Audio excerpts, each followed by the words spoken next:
भोपळा हा शब्द ऐकताच डोळ्यासमोर येते ती चल रे भोपळ्या टुणूक टुणूक म्हणणारी लहानपणीच्या गोष्टीमधील लेकीकडे जाणारी म्हातारी आणि जंगली प्राण्यांपासून तिला वाचवणारा भला मोठा भोपळा. पण भोपळ्याचं महत्त्व या गोष्टीपुरताच मर्यादित नक्कीच नाही. काही सण समारंभ अथवा पूजाविधींमध्ये भोपळ्याची भाजी करणं बंधनकारक असतं. प्रामुख्याने भाजीत किंवा सांबारमध्ये वापरला जाणारा लाल भोपळा चविष्ट आणि आरोग्यदायी आहे. म्हणूनच आहारात लाल भोपळ्याचा वापर करून त्यापासून वेगवेगळे पदार्थ हे केले जातात.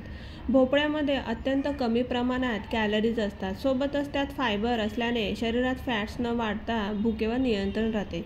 तर चला तर मग बघूया भोपळ्याची अशी एक नवीन रेसिपी. आज आपण भोपळ्याचे वेफल्स बनवणार आहोत.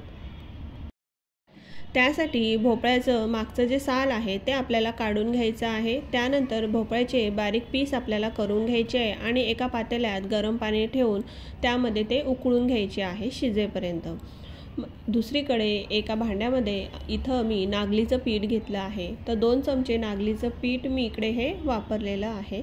त्यामध्ये चवीपुरता मीठ आपल्याला टाकून घ्यायचं आहे. मग त्यामध्ये दालचिनी पावडर आपल्याला टाकायची आहे. त्यानंतर वेलची पूड असेल, इलायचीची पूड, ती पण आपल्याला चमचाभर इथं टाकायची आहे आणि बेकिंग सोडा 1 चमचा आपल्याला टाकायचा आहे.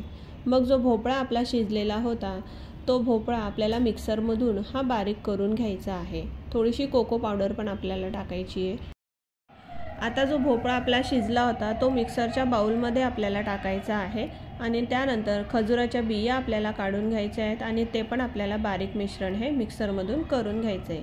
हे जे पीठ होतं त्या पिठामध्ये हे जे भोपळ्याचं बारीक मिश्रण होतं मिक्सरमधलं ते आपल्याला मिक्स करायचं आहे. त्याच्यामध्ये छान असं थोडंसं पाणी लागलं तर वरून आपण त्यामध्ये अर्धा ग्लास पाणी हे टाकू शकतो. तर आपल्याला हे जास्त असं पातळ मिश्रण नाही करायचं आहे. थोडंसं असं घट्टसर मिश्रण आपल्याला हे बनवून घ्यायचं आहे. तर हे बघा मिश्रण करून झाल्यानंतर 5 मिनटं याला सेट होऊ द्यायला असंच राहू द्यायचं आहे. तोपर्यंत आपण इकडे वेफलचं जे पात्र असतं त्याला तेल आपण लावून घेऊयात. तेलाने खालच्या साईडने आणि वरच्या साईडने ग्रीसिंग हे करून घ्यायचं आहे. आणि मग जे मिश्रण आपलं होतं ते हळुवारपणे या वेफलच्या पात्रामध्ये आपल्याला टाकायचं आहे.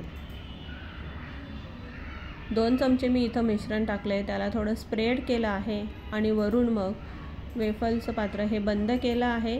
त्याला चांगलं शिजू दिलं आहे. त्याच्यामध्ये लाल भोपळ्यामध्ये भरपूर प्रमाणात फायबर्स असतात. याने आपल्याला लवकर भूक लागत नाही. शिवाय भोपळ्यात कॅलरीचे प्रमाणही खूप कमी असते.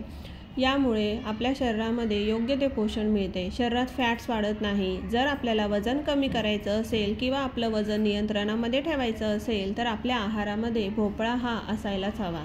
जर आपण वेट लॉस करणार असाल तर आपल्या डिनर रेसिपी किंवा ब्रेकफास्ट रेसिपी म्हणूनही तुम्ही ही वापरू शकतात.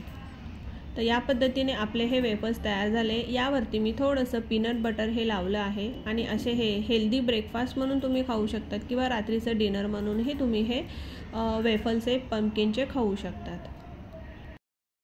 तर चला तुम्ही पण ही रेसिपी करून बघा आणि कमेंट बॉक्समध्ये मला नक्की सांगा कशी झाली ते.